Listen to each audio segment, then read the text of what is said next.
ಸುಹಾಸಿನಿ ಕಾರ್ಯಕ್ರಮಕ್ಕೆ ಮತ್ತೊಮ್ಮೆ ಸ್ವಾಗತ ವೀಕ್ಷಕರೇ. ಸೈನಸೈಟಿಸ್ ಪ್ರಾಬ್ಲಮ್ ಬಗ್ಗೆ ನಾವು ಮಾತಾಡ್ತಾ ಇದ್ವಿ. ಇನ್ನಷ್ಟು ಮಾಹಿತಿಯನ್ನು ಡಾಕ್ಟರಿಂದ ಪಡ್ಕೊಳ್ಳೋಣ.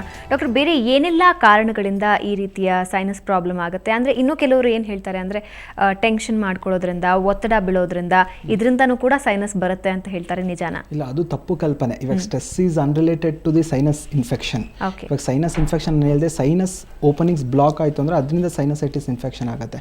That is a different pathology. ಮುಖ್ಯ ಕಾರಣ ನಾನು ಏನು ಹೇಳಿದೆ ಅಂದರೆ repeated cold and repeated alerts ಆಯಿತು, ಇನ್ಫೆಕ್ಷನ್ಸ್ ಇರುತ್ತೆ ಅಂತ ಹೇಳಿದೆ, ಇಯರ್ ಇನ್ಫೆಕ್ಷನ್ಸ್ ಅಂತ ಹೇಳಿದೆ. ಮುಖ್ಯ ಬೇರೆ ಇನ್ನೇನು ಕಾರಣ ಅಂತ ಹೇಳಿದ್ರೆ ಡಿವಿಯೇಟೆಡ್ ನೇಸಲ್ ಸೆಪ್ಟಮ್. ಓಕೆ, ನಾವು ಮೂಗಿನ ಮೂಳೆ ಏನಿರುತ್ತೆ ಅದು ಸೊಟ್ಟ ಇರುತ್ತೆ. ಓಕೆ, ಪಾಲಿಪ್ಸ್, ನೇಸಲ್ ಪಾಲಿಪ್ಸ್ ಅಂತ ಹೇಳ್ತೇವೆ, ಅಡಿನಾಯ್ಡ್ಸ್ ಅಂತ ಹೇಳ್ತೇವೆ, ಗ್ರೋತ್ ಬಿಹೈಂಡ್ ದಿ ನೋಸ್ ಅಂತ ಹೇಳ್ತೇವೆ. ಈ ಥರ ಮೂಗಲ್ಲಿ ದುರ್ಮಾಂಸ ಬೆಳೆದಿರೋದು ಅಂತ ಹೇಳ್ತಾರೆ. ದುರ್ಮಾಂಸ ಅವಾಗ ಏನಾದರೂ ಬೆಳ್ಕೊಂಡಿತ್ತು ಅಂದರೆ ಆ ಓಪನಿಂಗ್ ಅಂತ ಏನಿರುತ್ತೆ ಅದು ಕ್ಲೋಸ್ ಆಗಕ್ಕೆ ಸ್ಟಾರ್ಟ್ ಆಗುತ್ತೆ, ಅಲ್ಲಿ ಬ್ಲಾಕ್ ಆಗಕ್ಕೆ ಸ್ಟಾರ್ಟ್ ಆಗುತ್ತೆ. ಯಾವಾಗ ಅದು ಬ್ಲಾಕ್ ಆಗುತ್ತೆ, ಮ್ಯೂಕಸ್ ಹೊರಗಡೆ ಬರೋದಕ್ಕೆ ಸಾಧ್ಯ ಆಗೋದಿಲ್ಲ. ಆವಾಗ ಮ್ಯೂಕಸ್ ಇನ್ಫೆಕ್ಷನ್ ಆಗಿ ಅದು ಇನ್ಫೆಕ್ಷನ್ ಆಫ್ ದಿ ಮ್ಯೂಕಸ್ ಆಗಿ ಅದರಿಂದ ಕೂಡ ಸೈನಸ್ ಇನ್ಫೆಕ್ಷನ್ ಬರೋ ಸಾಧ್ಯತೆ ಇರುತ್ತೆ. ಇದೊಂದು ಇನ್ನೊಂದು ಕಾರಣ. ಇನ್ನೊಂದು ಮುಖ್ಯ ನಾವೇನು ಕಾರಣ ನೋಡ್ತೀವಿ ಅಂತ ಹೇಳಿದ್ರೆ ಪೂರ್ ಇಮ್ಯೂನ್ ಸಿಸ್ಟಮ್. ನಾವು ರೋಗ ನಿರೋಧಕ ಶಕ್ತಿ ಅಂತ ಏನು ಹೇಳ್ತೇವೆ ಅದು ಕಡಿಮೆ ಇತ್ತು ಅಂತ ಹೇಳಿದ್ರೆ the person is more prone to repeated allergies and repeated infection. Repeated ಆಗಿ ಅಲರ್ಜೀಸ್ ಆಗ್ತಾ ಇರುತ್ತೆ, ರಿಪೀಟೆಡ್ ಆಗಿ ಇನ್ಫೆಕ್ಷನ್ಸ್ ಆಗ್ತಾ ಇರುತ್ತೆ. ಪೂರ್ ಇಮ್ಯೂನ್ ಸಿಸ್ಟಮ್ ಇತ್ತು ಅಂದರೆ. ಆಮೇಲೆ ನಾನು ಸೀಲಿಯಾಕ್ ಸೆಲ್ಸ್ ಅನ್ನೋದೇನು ಹೇಳಿದೆ ಅದು ಡ್ಯಾಮೇಜ್ ಆಗಕ್ಕೆ ಸ್ಟಾರ್ಟ್ ಆಗುತ್ತೆ. Celiac cells do not work properly, ಕರೆಕ್ಟಾಗಿ ಕೆಲಸ ಮಾಡೋಕ್ಕಾಗೋದಿಲ್ಲ ಪೂರ್ ಇಮ್ಯೂನ್ ಸಿಸ್ಟಮಲ್ಲಿ. ಆಗ ಏನಾಗುತ್ತೆ, ಸೀಲಿಯಾಕ್ ಸೆಲ್ಸು ಅದು ಹೊರಗಡೆ ಆಗೋಕ್ಕೆ ಸಾಧ್ಯ ಆಗೋದಿಲ್ಲ, ಆವಾಗ ಬ್ಲಾಕ್ ಆಗೋಕ್ಕೆ ಸ್ಟಾರ್ಟ್ ಆಗುತ್ತೆ. ಸೈನಸ್ ಮ್ಯೂಕಸ್ ಸೆಕ್ರಿಷನ್ ಜಾಸ್ತಿ ಆಗುತ್ತೆ, ಅದರಿಂದ ಕೂಡ ಇನ್ಫೆಕ್ಷನ್ ಬರೋ ಸಾಧ್ಯತೆ ತುಂಬಾ ಇರುತ್ತೆ. ಓಕೆ, ಇವಾಗ ಸೈನಸೈಟಿಸ್ ಇದೆ ಅಂತ ಹೇಳೋದಕ್ಕೆ ಸಿಂಪ್ಟಮ್ಸ್ ಏನಾದರೂ ಇದೆಯಾ? ಅಂದರೆ ಇದು ಸೈನಸ್ ಅಂತ ನಾವು ಗುರುತಿಸೋದಕ್ಕೆ ಸಿಂಪ್ಟಮ್ಸ್ ಏನೆಲ್ಲ ಇರ್ಬೋದು? ಮೇಯ್ನಾಗಿ 99% ಆಫ್ ಪೀಪಲ್ನ ನಾವು ಏನು ಕಾಣ್ತೇವೆ ಅಂತ ಹೇಳಿದ್ರೆ ಹೆಡ್ಏಕ್, ತಲೆನೋವು. ಈ ತಲೆನೋವಲ್ಲಿ ಸ್ಪೆಷಾಲಿಟಿ ಏನಂತ ಹೇಳಿದ್ರೆ, ಈಗ ಫ್ರಂಟಲ್ ಸೈನಸ್ ಏನಾದರೂ ಇನ್ಫೆಕ್ಟ್ ಆಗಿತ್ತು ಅಂತ ಹೇಳಿದ್ರೆ there will be pain and pressures in the forehead. ಇಲ್ಲಿ ಭಾರ ಅಂತ ಹೇಳಿ ಬರ್ತಾರೆ, ಮತ್ತೆ ಬಗ್ಗದ್ರೆ ಜಾಸ್ತಿ ಆಗುತ್ತೆ ಅಂತ ಹೇಳಿ ಬರ್ತಾರೆ. ಈ ಮ್ಯಾಕ್ಸಿಲರಿ ಸೈನಸ್ ಅಲ್ಲಿ ಏನಾದರೂ ಇನ್ಫೆಕ್ಟ್ ಆಯಿತು ಅಂತ ಹೇಳಿದ್ರೆ pain and pressures in the cheeks, ಇಲ್ಲಿ ನೋವು, ಇಲ್ಲಿ ಭಾರ, ಟೂತೇಕ್, ಅಪ್ಪರ್ ಮೊಲಾರ್ ಟೂತೇಕ್, ಅಲ್ಲೂ ನೋವು ಅಂತ ಹೇಳಿ ಬರ್ತಾರೆ. ಅದರಿಂದ ಕೂಡ ನಾವು ಕಂಡುಹಿಡಿಬೋದು ಮ್ಯಾಕ್ಸಿಲರಿ ಸೈನಸ್ ಇನ್ಫೆಕ್ಷನ್ ಆಗಿದೆ ಅಂತ ಹೇಳಿದ್ರೆ. ಈ ಸ್ಪೀನಾಯ್ಡ್ ಸೈನಸ್ಸು ಮತ್ತು ಎಥ್ಮಾಯ್ಡಲ್ ಸೈನಸ್ಸು ಕಣ್ಣಿನ ಮಧ್ಯಭಾಗದಲ್ಲಿ ಏನಾದ್ರು ಇನ್ಫೆಕ್ಟ್ ಆಯಿತು ಅಂತ ಹೇಳಿದ್ರೆ there will be pain and pressures in between the eyes with lacrimation, ಕಣ್ಣಿಂದ ನೀರು ಬರೋಕ್ಕೆ ಸ್ಟಾರ್ಟ್ ಆಗುತ್ತೆ. ಅದರಿಂದ ಕೂಡ ನಾವು ethmoidal sinus, sphenoid sinus infection ಆಗಿದೆ ಅಂತ ಹೇಳಿ ತಿಳ್ಕೊಳ್ತೇವೆ. ಇದು ಮೊದಲನೇ ಕಾರಣ. ಇನ್ನೊಂದು ಏನಂತ ಹೇಳಿದ್ವಿ ಅಂದರೆ ಇನ್ ಕ್ರಾನಿಕ್ ಸೈನಸೈಟಿಸ್. ಕ್ರಾನಿಕ್ ಸೈನಸೈಟಿಸಲ್ಲಿ there will be a prolonged swelling and oedema of the face. Okay, ತುಂಬ ಕ್ರಾನಿಕ್ ಇನ್ಫೆಕ್ಷನ್ ಅಲ್ಲಿ ನಾವೇನು ಕಾಣ್ತೇವೆ, ದೇರ್ ವಿಲ್ ಬಿ ಸ್ವೆಲ್ಲಿಂಗ್, ತುಂಬ ಕಣ್ಣು ಊದ್ಕೊಂಡಿರೋದಾಗಲಿ, ಇಲ್ಲಿ ಚೀಕ್ಸ್ ಹತ್ರ ತುಂಬ ಸ್ವೆಲ್ ಆಗಿರೋದಾಗಲಿ, ಇದನ್ನು ನಾವು ಪಾಟ್ಸ್ ಪಫಿ ಫೇಸ್ ಅಂತ ಕರಿತೇವೆ. ಇದು ನಾವು ಕ್ರಾನಿಕ್ ಇನ್ಫೆಕ್ಷನ್ ಅಲ್ಲಿ ಕಾಣ್ತೇವೆ. ಇನ್ನೊಂದು ಮುಖ್ಯ ರೋಗ ಲಕ್ಷಣ ಅಂತ ಏನು ಹೇಳಿದ್ರೆ ಪೋಸ್ಟ್ ನೇಸಲ್ ಡ್ರಿಪ್. ಯಾವಾಗ ಮ್ಯೂಕಸ್ ಸೆಕ್ರೇಷನ್ ತುಂಬಾ ಜಾಸ್ತಿ ಆಗುತ್ತೆ, ಅದು ಮೂಗಿನಿಂದ ಹೊರಗಡೆ ಬರೋಕ್ಕೆ ಸಾಧ್ಯ ಆಗೋದಿಲ್ಲ, ಅದು ನಮ್ಮ ಗಂಟ್ಲಲ್ಲಿ ಇಳಿಯೋಕ್ಕೆ ಸ್ಟಾರ್ಟ್ ಆಗುತ್ತೆ. ಆ ಕಂಡೀಷನ್ನ ನಾವು ಪೋಸ್ಟ್ ನೇಸಲ್ ಡ್ರಿಪ್ ಅಂತ ಕರಿತೇವೆ. ಆ ಥರ ಇಟ್ಕೊಂಡು ಸಿಂಪ್ಟಮ್ಸ್ ಇಟ್ಕೊಂಡು ಪೇಷಂಟ್ಸ್ ಕೂಡ ಬರ್ತಾರೆ. ಇನ್ನೊಂದು there will be a thick greenish discharge from the nose. ಯಾವಾಗ ಮ್ಯೂಕಸ್ ಕಲೆಕ್ಷನ್ ಆಗಿರುತ್ತೆ, ಅದು ಯಾವಾಗ ಇನ್ಫೆಕ್ಟ್ ಆಗಿರುತ್ತೆ, ಇಯರ್ ಇನ್ಫೆಕ್ಟ್ ಆಗಿರುತ್ತೆ, ಅದು ಗ್ರೀನ್ ಆಗಿ ಟರ್ನ್ ಆಗೋಕ್ಕೆ ಸ್ಟಾರ್ಟ್ ಆಗುತ್ತೆ. ಆವಾಗ ನಮಗೆ ಗ್ರೀನಿಶ್ ಡಿಸ್ಚಾರ್ಜ್ ರಿಪೀಟೆಡ್ ಆಗಿ ಕಂಟಿನ್ಯೂಸ್ ಆಗಿ ಬರ್ತಿದೆ ಅಂತ ಹೇಳಿದ್ರೆ ಸೈನಸ್ ಇನ್ಫೆಕ್ಷನ್ ಆಗಿದೆ ಅಂತ ಹೇಳಿ ನಾವು ಪರಿಗಣಿಸ್ತೇವೆ. ಇನ್ನೊಂದು ಸೆಟ್ ಆಫ್ ಪೀಪಲಲ್ಲಿ ಏನು ಕಾಣ್ತೇವೆ ಮುಖ್ಯ ರೋಗ ಲಕ್ಷಣ ಅಂತ ಹೇಳಿದ್ರೆ fullness and tightness of the face. ನಮ್ಮ ತಲೆಯಲ್ಲಿ ಏನಿರುತ್ತೆ ಅದು ಭಾರ ಇರುತ್ತೆ ತುಂಬ, due to the collection of pus collect ಆಗಿರುತ್ತೆ, ತುಂಬ ಭಾರ ಇರುತ್ತೆ, ತುಂಬ ನೋವು ಅಂತ ಹೇಳ್ತಾರೆ. There will be pain and pressures in the forehead cheeks ಅಂತ ಹೇಳ್ತೇವೆ. ಟೆಂಡರ್ನೆಸ್ ಆನ್ ಪ್ಯಾಲ್ಪೇಷನ್ ಅಂತ ಹೇಳ್ತೇವೆ. ಮುಟ್ಟಿ ನೋಡಿದಾಗ ಆ ಸೈನಸ್ನ ನಾವು ಪ್ಯಾಲ್ಪೇಟ್ ಮಾಡಿ ನೋಡಿದಾಗ ತುಂಬ ಟೆಂಡರ್ನೆಸ್ ಫೀಲ್ ಆಗುತ್ತೆ, ಪೇನ್ ಫೀಲ್ ಆಗುತ್ತೆ. ಈ ಥರ ಇಟ್ಕೊಂಡು ಪೇಷಂಟ್ಸ್ ಕೂಡ ಇಟ್ಕೊಂಡು ಬರ್ತಾರೆ. ಇನ್ನೊಂದು ಮೇನ್ ಮುಖ್ಯ ರೋಗ ಲಕ್ಷಣ ಅಂತ ಹೇಳಿದ್ರೆ ನೇಸಲ್ ಅಬ್ಸ್ಟ್ರಕ್ಷನ್. ನಾನು ಹೇಳಿದೆ deviated nasal symptom, deviated nasal septum ಆಗಿರ್ಬೋದು, ದುರ್ಮಾಂಸ ಬೆಳೆದಿದ್ರೆ ಅಲ್ಲಿ ಹೊರಗಡೆ ಬರೋಕ್ಕೆ ಸಾಧ್ಯ ಆಗೋದಿಲ್ಲ. ಅದರಿಂದ ನೇಸಲ್ ಅಬ್ಸ್ಟ್ರಕ್ಷನ್ ಆಗುತ್ತೆ. ಬಾಯಲ್ಲಿ ಉಸಿರಾಡೋಕ್ಕೆ ಹೇಳ್ತಾರೆ, ಬಾಯಲ್ಲಿ ಉಸಿರಾಡಬೇಕು ಅಂತ ಹೇಳ್ತಾರೆ. ಅದರಿಂದ ಕೂಡ ಪೇಷಂಟ್ ನೇಸಲ್ ಸಿಂಪ್ಟಮ್ಸ್ ಇಟ್ಕೊಂಡು ಬರ್ತಾರೆ. ಓಕೆ, ಇವಾಗ ಸೈನಸ್ ಪ್ರಾಬ್ಲಮ್ ಪ್ರಾರಂಭ ಆಗೋದು ಹೇಗೆ, ಅದ್ರ ಬಗ್ಗೆ ವಿವರಣೆ ಕೊಡ್ತೀರಾ? ಸೈನಸ್ ಪ್ರಾಬ್ಲಮ್ ಏನಾಗುತ್ತೆ ಅಂತ ಹೇಳಿದ್ರೆ ಇವಾಗ ಯಾವುದನ್ನ ಇನ್ಫೆಕ್ಷನ್ ಏನಾದರೂ ನಾರ್ಮಲಲ್ಲಿ ಈಗ ನೋಡ್ತಾ ಇದ್ದೀವಿ ಅಲ್ಲಿ ಏನಾಗುತ್ತೆ ಅಂತ ಹೇಳಿದ್ರೆ this is A frontal sinus. ಅದು ಅಲ್ಲಾಡ್ತಾ ಇರೋದು ಅದು ಸೀಲಿಯಾಕ್ ಸೆಲ್ಸ್. ಓಕೆ, ಸೀಲಿಯಾಕ್ ಸೆಲ್ಸು ಮತ್ತು ಅಂಡರ್ಲೈನಿಂಗ್ ಮ್ಯೂಕಸ್ ಮೆಂಬ್ರೇನ್ ಅಂತ ಹೇಳ್ತೇವೆ.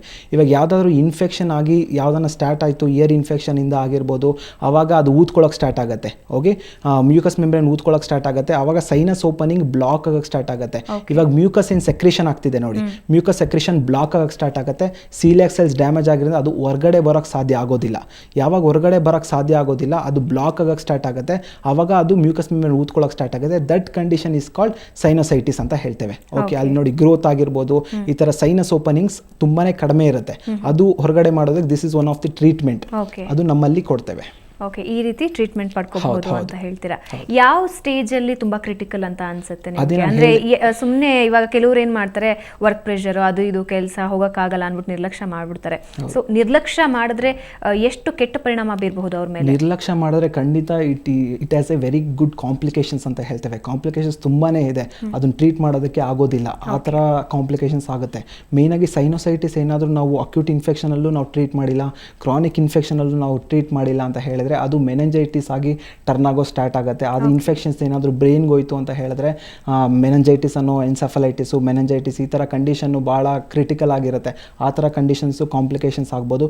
ಇನ್ನೊಂದು ಆಸ್ಟಿಯೋಮೈಲೈಟಿಸ್ ಆಫ್ ಬೋನ್, ಇವಾಗ ಕಣ್ಣು ತುಂಬ ಭಾರ ಆಗೋದು, ಡ್ರೋಪಿಂಗ್ ಆಫ್ ದ ಐ ಲಿಡ್ಸ್ ಆಗಿರ್ಬೋದು. ಕಣ್ಣಿನ ಇನ್ಫೆಕ್ಷನ್ಸ್ ಆಯಿತು ಅಂದರೆ ಕರೆಕ್ಟಾಗಿ ಟ್ರೀಟ್ಮೆಂಟ್ ತೊಗೊಂಡಿಲ್ಲ ಅಂತ ಹೇಳಿದ್ರೆ ನಮ್ಮ ಮೂಳೆ ಇನ್ಫೆಕ್ಷನ್ ಆಗಕ್ಕೆ ಸ್ಟಾರ್ಟ್ ಆಗುತ್ತೆ. ಆಸ್ಟಿಯೋಮೈಲೈಟಿಸ್ ಆಫ್ ಬೋನ್ ಅಂತ ಹೇಳ್ತೀವಿ, ಅಲ್ಲಿ ಪಸ್ ಬರಕ್ಕೆ ಸ್ಟಾರ್ಟ್ ಆಗುತ್ತೆ. ಅದೆಲ್ಲ that is a severe complications of sinusitis. ಅದಕ್ಕೆ ನಾನು ಜನರಲ್ ಏನು ಕೇಳ್ಕೊತೀನಿ ಅಂತ ಹೇಳಿದ್ರೆ, ಈ ಅಕ್ಯೂಟ್ ಇನ್ಫೆಕ್ಷನ್ ಮತ್ತು ಕ್ರಾನಿಕ್ ಇನ್ಫೆಕ್ಷನ್ ಒಳಗಡೆನೇ ನೀವು ವೈದ್ಯರನ್ನ ಭೇಟಿಯಾಗಿ ಟ್ರೀಟ್ಮೆಂಟ್ ತೊಗೊಂಡ್ರೆ ಯಾವುದೇ ರೀತಿ ಕಾಂಪ್ಲಿಕೇಶನ್ಸ್ನ ಅವಾಯ್ಡ್ ಮಾಡ್ಬೋದು. ಅವಾಯ್ಡ್ ಮಾಡಿ ನಿಮ್ಮನ್ನ ಕರೆಕ್ಟಾಗಿ ನೋಡ್ಕೊಳ್ಬೋದು ಅಂತ ಹೇಳ್ತೀನಿ. ಓಕೆ, ಇವಾಗ ಅಕ್ಯೂಟ್ ಇನ್ಫೆಕ್ಷನ್ ಯಾವ ರೀತಿ ಅದರಲ್ಲಿ ಪರಿಹಾರ ಪಡ್ಕೋಬಹುದು ಅಂತ ಹೇಳಿದ್ರಿ. ಒಂದು ವೇಳೆ ಕ್ರಾನಿಕ್ ಇನ್ಫೆಕ್ಷನ್ ಆಗಿದ್ರೆ, ಕ್ರಾನಿಕ್ ಸೈನಸ್ ಪ್ರಾಬ್ಲಮ್ ಆಗಿದ್ರೆ ಅವರಿಗೆ ಯಾವೆಲ್ಲ ರೀತಿಯ ಟ್ರೀಟ್ಮೆಂಟ್ಸ್ ಇದೆ? ಈಗ ಕ್ರಾನಿಕ್ ಇನ್ಫೆಕ್ಷನ್ ಅಲ್ಲಿ ನಾವು ಯಾವ್ದಾನ ಪೇಷಂಟ್ ನಮ್ಮಲ್ಲಿ ಕ್ರಾನಿಕ್ ಇನ್ಫೆಕ್ಷನ್ ಅಂತ ಹೇಳಿ ಬಂದಾಗ ನಾವು ಕಾನ್ಸ್ಟಿಟ್ಯೂಷನಲ್ ಮೆಡಿಸಿನ್ಸ್ ಆಗಿ ಕೊಡ್ತೇವೆ. ನಾವು ಕಾನ್ಸ್ಟಿಟ್ಯೂಷನಲ್ ಮೆಡಿಸಿನ್ಸ್ ಹೋಮಿಯೋಪತಿಕಲ್ಲಿ ಬಂದಾಗ ಕಾನ್ಸ್ಟಿಟ್ಯೂಷನಲ್ ಮೆಡಿಸಿನ್ಸ್ ಅಂತ ಹೇಳಿದ್ರೆ ಅವರ ಮೆಂಟಲ್ ಮೇಕಪ್ಪು, ಎಮೋಷ್ನಲ್ ಮೇಕಪ್ಪು ಮತ್ತು ಫಿಸಿಕಲ್ ಮೇಕಪ್ಪು ಅವ್ರನ್ನ ನೋಡಿಕೊಂಡು ನಾನು ಕಾನ್ಸ್ಟಿಟ್ಯೂಷನಲ್ ಮೆಡಿಸಿನ್ನ ಪ್ರಿಸ್ಕ್ರೈಬ್ ಮಾಡ್ತೇವೆ. ಆಮೇಲೆ ಅವ್ರ ರೆಸಿಸ್ಟೆನ್ಸ್ ಪವರ್ ಅಂತ ಏನಿರುತ್ತೆ, ರೋಗ ನಿರೋಧಕ ಶಕ್ತಿ ಏನಿರುತ್ತೆ ಅದು ಜಾಸ್ತಿ ಮಾಡೋದಕ್ಕೆ ನಮ್ಮಲ್ಲಿ ಮೆಡಿಸಿನ್ಸ್ ಕೊಡ್ತೇವೆ. ಯಾವಾಗ ನಮ್ಮಲ್ಲೇ ರೆಸಿಸ್ಟೆನ್ಸ್ ಪವರು, ರೋಗ ನಿರೋಧಕ ಶಕ್ತಿ ಜಾಸ್ತಿ ಆಗುತ್ತೆ, the person is more prone to repeated allergies, ಅದು ಅವಾಯ್ಡ್ ಆಗುತ್ತೆ. ನಾವು ರಿಪೀಟೆಡ್ ಆಗಿ ಅಲರ್ಜೀಸ್ ಆಗೋದು, ರಿಪೀಟೆಡ್ ಆಗಿ ಕೋಲ್ಡ್ ಆಗೋದು, ಇದು ಅವಾಯ್ಡ್ ಆಗುತ್ತೆ. ಯಾವಾಗ ಅದು ಮೇನ್ ಕಾಸ್ ಅವಾಯ್ಡ್ ಆಗುತ್ತೆ, ನಾವು ಸೈನೋಸೈಟಿಸ್, ಕ್ರಾನಿಕ್ ಸೈನೋಸೈಟಿಸ್ನ ಅವಾಯ್ಡ್ ಮಾಡ್ಬೋದು. ಓಕೆ, ಇವಾಗ ತಗೊಂಡ ನಂತರ ಕೆಲವರು ಹೇಳ್ತಾರೆ, ಅಂದರೆ ಯಾವುದೇ ಕಾರಣಕ್ಕೂ ಸೈನಸ್ ಕಮ್ಮಿ ಆಗೋದೇ ಇಲ್ಲ, ನಾವು ವರ್ಷಗಟ್ಟಲೆಯಿಂದ ಟ್ರೀಟ್ಮೆಂಟ್ ತಗೋತಾ ಇದ್ದೀವಿ, ಅದು ರಿಪೀಟೆಡ್ಲಿ ಬರ್ತಾನೆ ಇರುತ್ತೆ ಅಂತ ಹೇಳ್ತಾರೆ. ಇದಕ್ಕೆ ಶಾಶ್ವತ ಪರಿಹಾರ ಇದೆಯಾ? ಖಂಡಿತ ನಮ್ಮ ಹೋಮಿಯೋಪತಿಕಲ್ಲಿ ಬಂದಾಗ we can give 100% cure without any side effects and without any surgery ಅಂತ ಹೇಳಕ್ಕೆ ಇಷ್ಟಪಡ್ತಾನೆ. ನಮ್ಮಲ್ಲಿ ಭಾಳ ಒಳ್ಳೆ ರಿಸಲ್ಟ್ಸ್ ಕೂಡ ಇದೆ. ಯಾಕಂದರೆ ಈಗ ಟೆಂಪರಲಿ ಯಾಕೆ ರಿಲೀಫ್ ಆಗುತ್ತೆ ಅಂತ ಹೇಳಿದ್ರೆ, ಅವರು ಪೇನ್ ಕಿಲ್ಲರ್ಸ್ ತೊಗೊಳ್ತಾ ಇರ್ತಾರೆ, ತುಂಬ ಆ್ಯಂಟಿಬಯೋಟಿಕ್ಸ್ ತೊಗೊಳ್ತಾ ಇರ್ತಾರೆ. ಆ ತಕ್ಷಣ ಟೆಂಪರ್ ರಿಲೀಫ್ ಮಾತ್ರ ಇನ್ಫೆಕ್ಷನ್ ಕಡಿಮೆ ಆಗಿರುತ್ತೆ. ಆ ಯಾವಾಗ ಇನ್ಫೆಕ್ಷನ್ ಕಡಿಮೆ ಆಗಿ ರಿಪೀಟೆಡ್ ಆಗಿ ಬಂದೇ ಬರುತ್ತೆ. ಅದನ್ನು ನಾವು ರೂಟ್ ಕಾಸ್ ಇಂದ, ಮೂಲ ಕಾರಣದಿಂದ ನಾವು ಟ್ರೀಟ್ಮೆಂಟ್ ಕೊಟ್ಟಾಗ, ನಮ್ಮಲ್ಲಿ ಹೋಮಿಯೋಪತಿಕಲ್ಲಿ ಬಂದಾಗ ನಾವು ಕಾನ್ಸ್ಟಿಟ್ಯೂಷನ್ ಮೆಡಿಸಿನ್ಸ್ ಆಗಿ ಕೊಡ್ತೇವೆ. ಕಾನ್ಸ್ಟಿಟ್ಯೂಷನ್ ಮೆಡಿಸಿನ್ಸ್ ಆಗಿ ಕೊಟ್ಟಾಗ ಕಂಪ್ಲೀಟ್ ಕ್ಯೂರ್ ಆಗಲೇಬೇಕು. But depend upon the resistance of the person. ನಾವು 2 ತಿಂಗಳಲ್ಲಿ ಕ್ಯೂರ್ ಆಗಬೇಕು ಅಂತ ಹೇಳ್ತೇವೆ. ಒಬ್ಬರು 6 ತಿಂಗಳು ತೊಗೊಳ್ತಾರೆ ಕ್ಯೂರ್ ಆಗ, ಒಬ್ಬರು 1 ವರ್ಷ ತೊಗೊಳ್ತಾರೆ. Depending on the patients resistance, ಹೇಗೆ ಸ್ಪಂದಿಸ್ತಾರೆ ಮೆಡಿಸನ್ಗೆ ಅನ್ನೋದು ಇಂಪಾರ್ಟೆಂಟು. ಅವ್ರು ಹೇಗೆ ಸ್ಪಂದಿಸ್ತಾರೆ ಅದ್ರ ಮೇಲೆ ಡಿಪೆಂಡ್ ಆಗಿ ಡ್ಯೂರೇಷನ್ ಆಗಿ ಕ್ಯೂರ್ ಆಗುತ್ತೆ. ಓಕೆ, ಇದ್ರ ಬಗ್ಗೆ ನಿಮ್ಮ ಜೊತೆ ಇನ್ನಷ್ಟು ಮಾತಾಡ್ತೀನಿ. ವೀಕ್ಷಕರೇ, ಸೈನಸ್ ಪ್ರಾಬ್ಲಮ್ ಬಗ್ಗೆ ಯಾವುದೇ ಅನುಮಾನಗಳಿದ್ದಲ್ಲಿ ನೀವು ನೇರವಾಗಿ ಕರೆ ಮಾಡಬಹುದು.